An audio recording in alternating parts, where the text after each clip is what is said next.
Pauwi na ang lola niya.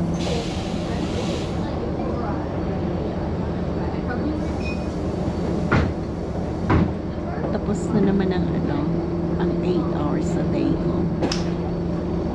Hindi ko pakita mukha ko guys kasi haggard to Versoso masyado. Makikita niyo naman ang mga pores sa aking face lock.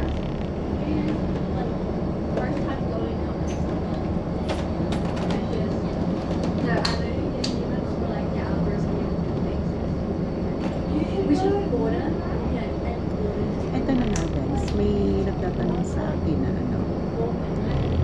isang subscriber nagtatanong kung paano daw ako nakapunta dito sa New Zealand.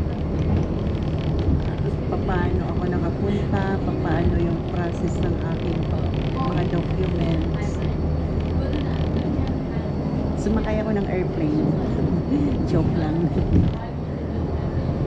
Guys, ate, yung nakalimutan ko yung pangalan, basta nagtanong siya.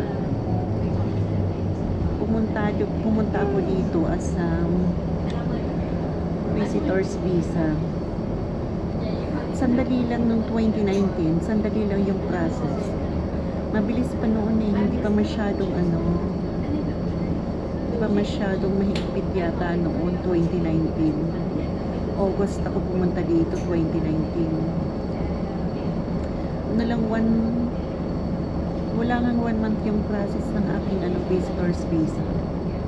Kasi under partnership ako So, nabigla na lang ako. Nag-email na sa akin ng Immigration New Zealand. At immigration advisor ko pala. Kasi ako ng agent dito, immigration advisor dito sa New Zealand, Pilipino din. Kaya siguro advantage na rin yun na mabilis. So, nabigla na lang ako, nag-email na sa akin na approve na ang aking visa.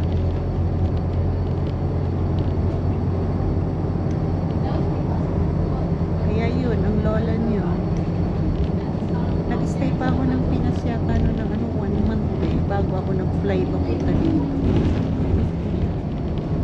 Parang nag-isip-isip pa ako kung pupunta dito o hindi.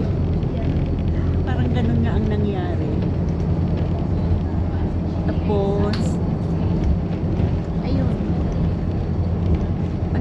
yung kinailangan ko lang yung genuine, tama ba yung pronounce ko? Genuine relationship namin ng partner ko.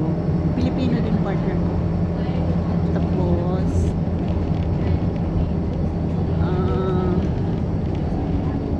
yun lang yung proof na kayo talaga. Yun lang naman ang basta complete documents lang.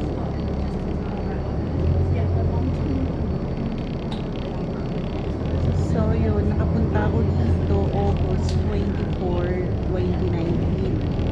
Hindi pa masyadong mahigpit ang New Zealand.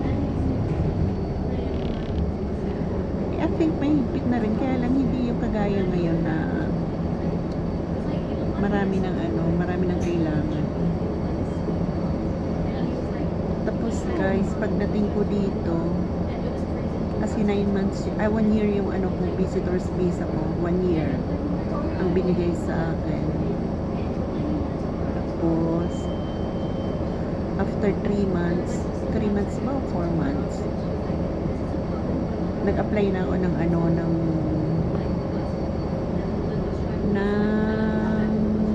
work visa. At hindi pa noon wala pa noon ng green list.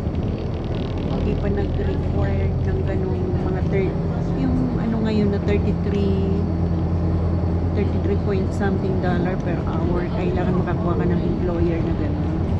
Ako walang employer. Walang employer naganap. Basta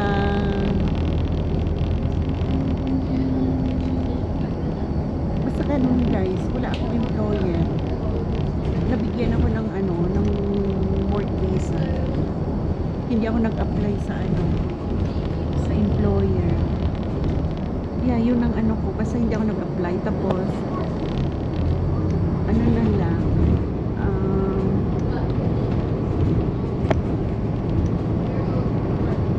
na-approve din naman after ano 2 months. Approve yung aking ano, yung aking work visa. After 2 months or 3 months, basta something like that. Madali lang. Ewan ko talaga yata ano,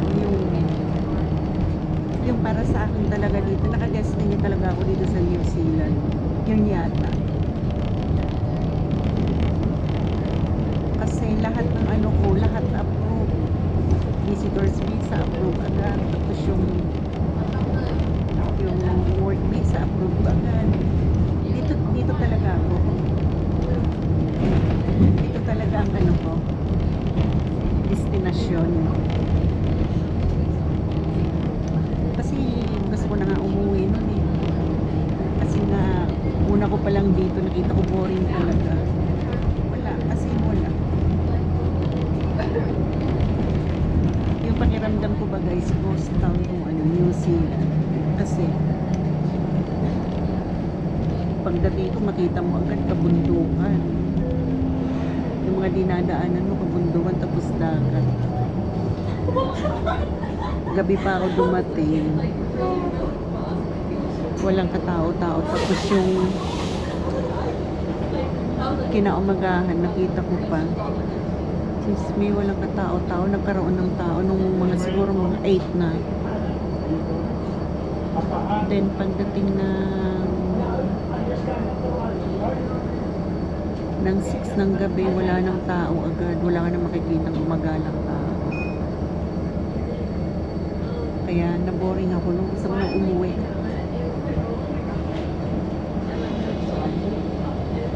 Gusto ko nang umuwi talaga. Kaya lang yun, na-approvean ng work visa ang lola niyo. Kaya nag-stay na. Kumita na ng dollar. Ayun, nawili na. O, hanggang ngayon, nandito na ako. Naka-permanent resident visa na ako, guys. Ang bilis na. Pati yung ano ko, yung resident visa ko, bilis din na-approve. Do may mga counting problema, pero na solusyonan naman agad ng aking immigration advisor. Tapos yun, approve agad. Tapos sunod na nun, permanent resident na visa. Kaya ito guys, waiting na ako ng after 5 years apply na ako ng citizenship.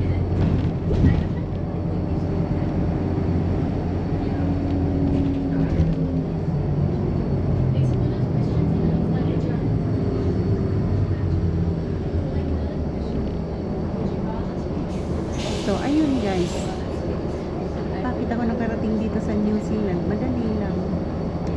Siguro, napakalaking advantage din kasi yung may under partnership yung visa mo. Yeah, yung visitors visa mo. Mas malaking advantage. Mas madali. Kasi sa ngayon guys, yung pagpunta dito ng visitors visa, 2 months na lang yata yung iba. Tapos pahirapan pa. Hindi ka na makaka-apply ng work visa agad-agad. Kasi required na yung makakuha ka ng employer, nabibigyan ka ng 33 point something, 60 yata dollar per hour. Kailangan ma-reach mo yun sa employer na ma-applyan mo.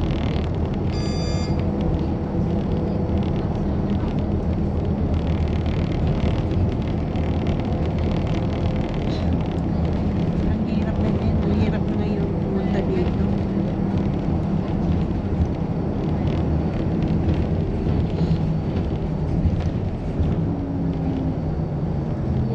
Kailangan ano ka, nasa green list. Skilled worker. Yung ano ngayon dito ngayon. Mahirap na guys, yung mga nag-visitors visa dito, umuuwing luhaan. Kasi hindi sila makakuha ng ano, ng employer na magbibigay sa kanila ng ganong sahod. Tapos, karamihan ng mga employer dito talaga, hindi na sila, I mean, hindi na nila inaano yung ganong halaga na kukuha pa sila ng employee na bibigyan nila ng sahod ng ganun. Hindi na nila inaano. Mas kukunin na nila yung lokal dito na trabahador kaysa kukuha pa sila ng overseas na magbibigay sila ng 33 point something dollar per hour. Kaya karamihan ngayon nga dito, puro na local ang kinukuha, mga local dito na employee. Kaya mahirap guys, mahirap na makipagsapalaran ngayon dito sa New Zealand. Karamihan umuuwi na lang nang walang nangyari.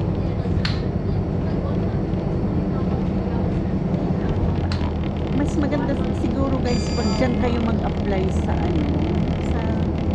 sa Pilipinas, makakuha kayo ng accredited employer na magbibigay sa inyo ng ganung sahod. Mas maganda yung dyan sa Pinas. Malay nyo, makakuha kayo ng employer na ganun, accredited employer. Mahirap guys.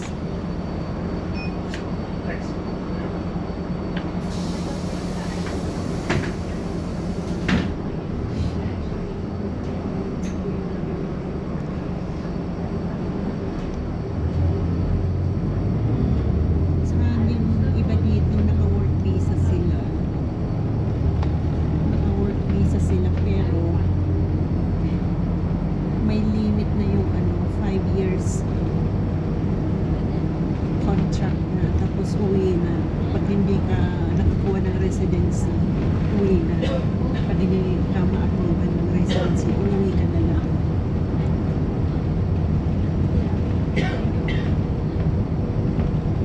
Tapos yung iba 3 years lang. Hindi ko alam kung bakit 3 years lang yung iba. Karamihan umuwi na.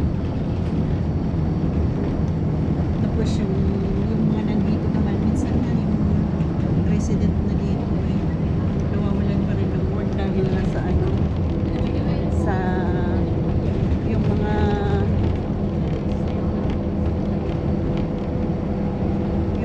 dito, yung mga employer,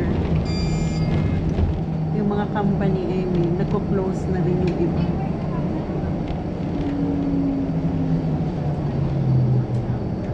Kaya guys, hindi naman sa inaano ko kayo, dinidiscourage. Pag-isipan nyo mabuti kung dito kayo pupunta sa New Zealand. Unless nakakuha kayo ng accredited employer na i-hired kayo tapos bibigyan kayo ng work visa. Yun na lang ang mas maigi. Tapos diyan kayo sa Pilipinas mag-apply.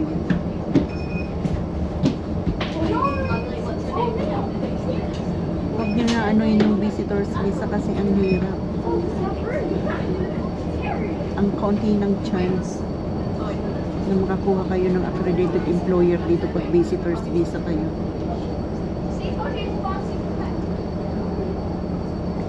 Ayan po sis, na nasagot ko na siguro yung yung tanong mo kung paano ko nakapunta dito. Ganun ang kwento sis sa buhay ko dito. Paano ko nakapunta.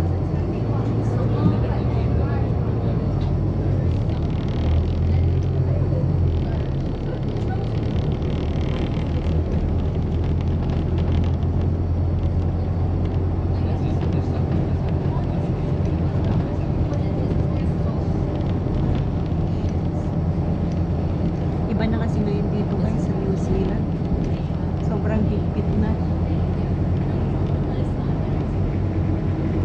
maganda pong economy dito.